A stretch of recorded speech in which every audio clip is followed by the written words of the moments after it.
Have you ever been cold, tired, dirty, wet, hungry, poor? Have you ever been all of those things at the same time? Yes, I have. And I have come a long way from where I was to where I am. I started in a little cabin in the hills of Humboldt County and graduated to Melody Trailer Park, where I kicked around in the School of Hard Knocks for about a decade before I managed to get myself to New York, went to the Culinary Institute of America, back to the West Coast, San Francisco, honing my skills as a chef, and I met a beautiful woman that I convinced to be my wife, and we are now the co-owners, and I am the executive chef of Moonstone Bistro, and I am here to tell you a truth. It's an unpopular truth, and it's a provocative truth. It's a truth that you already know, but we don't really say it in public that often. And the truth is, a lot of people would rather take rather than earn, and not every high school kid that graduates from high school deserves a huge salary. And no matter how many laws we pass, we will never really be able to protect ourselves from ourselves. And we are not created equal. We are not all the same. Now, before you think about sexism, racism, or intolerance, please understand, I'm not here to talk about these things.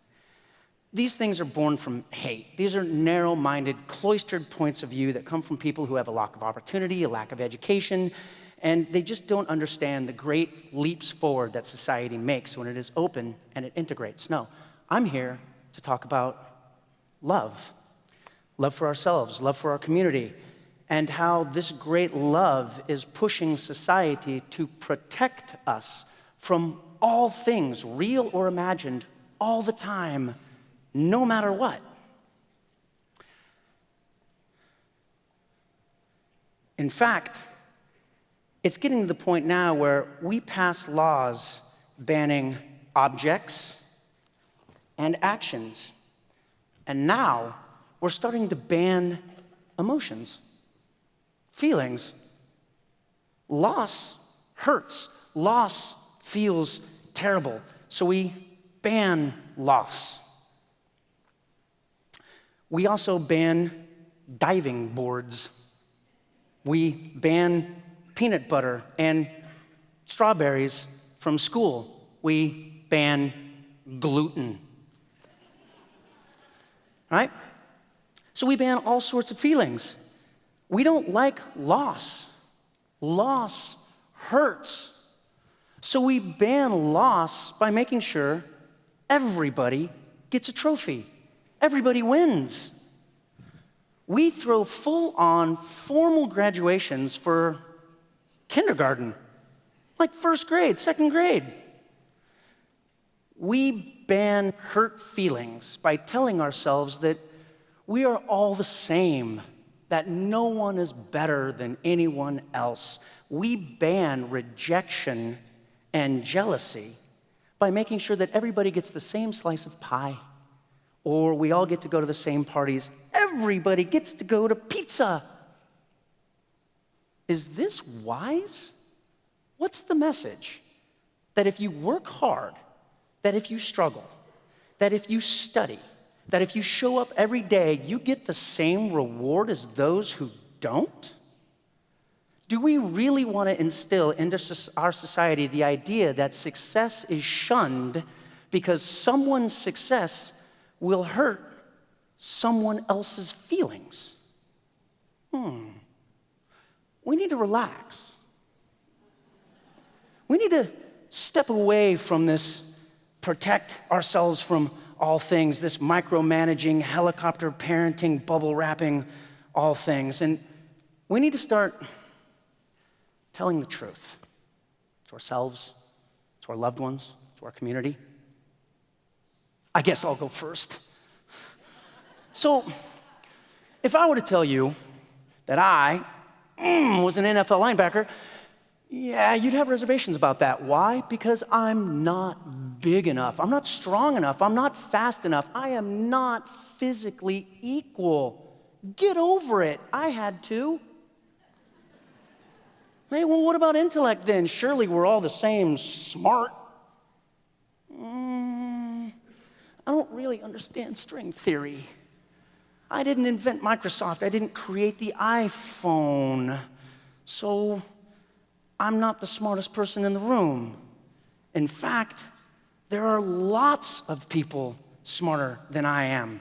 And while I'm at it, there's people better looking than I am, taller than I am, more charismatic, more altruistic. They have more hair.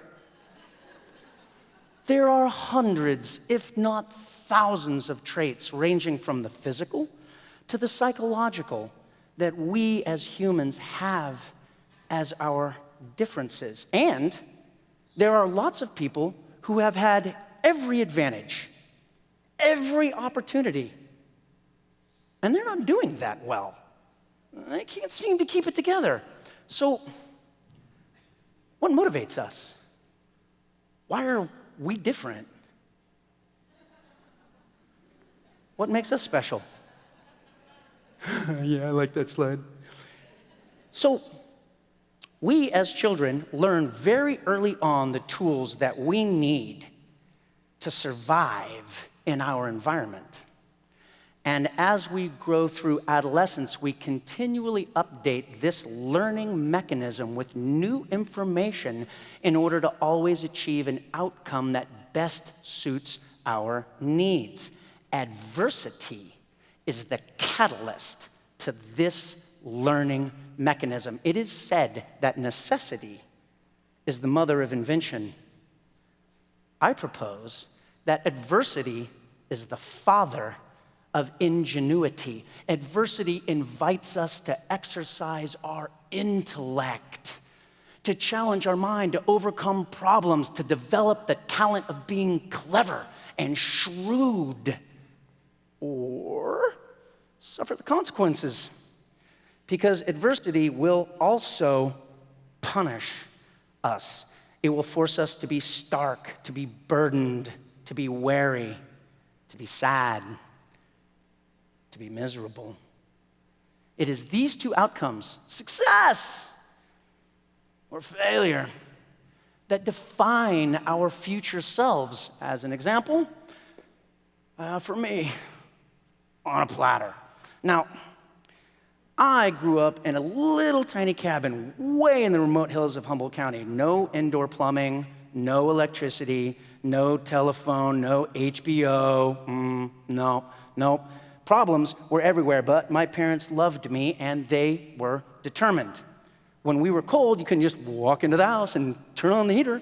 Nope. You had to get a chainsaw, you had to get a deadfall, you had to cut down the tree, you had to haul it back to the house, you had to chop up firewood, and you had to build a fire.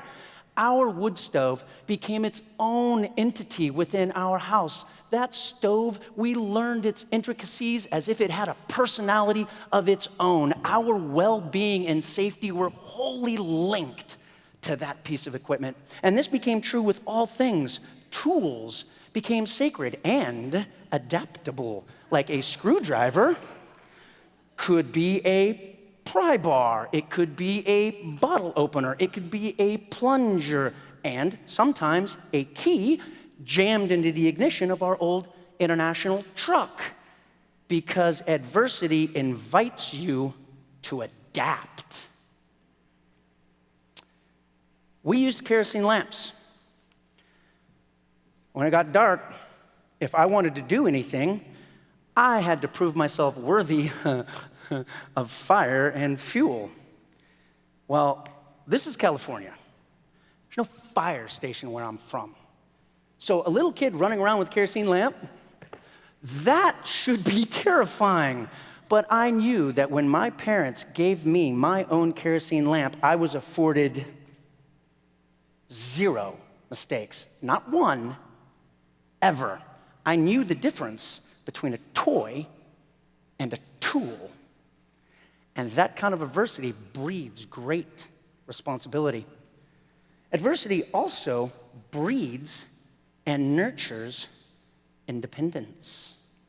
When I was 17, I was done. Like, screw this country living. I wanted to move into town, so I got a job. I rented a trailer, right?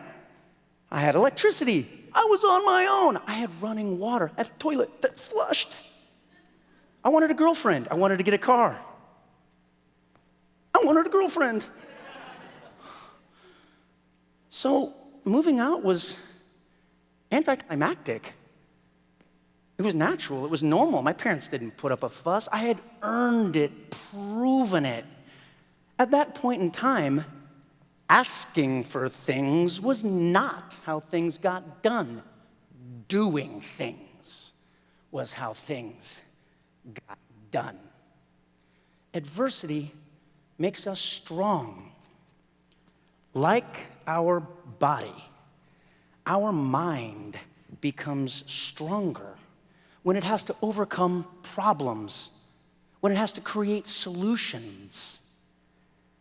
Adversity actually gives us the tools that we need to deal with the complex emotions of pain, sorrow, suffering, loss. We need adversity. Adversity gives us strength of character. Now, too much adversity will kill an organism. It's true. You can seriously maim or forever wound something. But if we bubble wrap every bump, if we safety scissor every sharp edge, can we actually create an organism so sensitive, so fragile, that it cannot endure consequence, loss, failure, criticism? If you plant grapes on a rocky, steep hillside and give it just barely enough water to survive, those grapes will create the richest and most complex wine. So maybe we, as a society, would rather blame our lack on an unfair system than suffer the thought that we have to work harder for what we want. Work is a privilege. You're not owed a job, but good news, work is everywhere. The question is, do you want to do it? Will you mop? Will you sweep? Will you do dishes? Will you change the oil in a car? You know what the problem with work is? It's hot, it's dirty, it's inconvenient, it's loud, it's cold. It has to be done on your birthday, holiday. Oh, look, the circus is in town. Work by its very nature is an adverse condition. That's why it's called work. Look, life isn't fair. It's true, and it's a hard truth. And the other truth is, nobody's going to give you anything. Another truth is, if you want an empire, you're going to have to go out and build one with your bare hands. But that's cool, because we love grit. Oh yeah, James Bond, La Femme Nikita, Rosie the Riveter, Han Solo. These are our heroes. We love the people who never stop, the ones who do what needs to be done. So maybe we need to step back.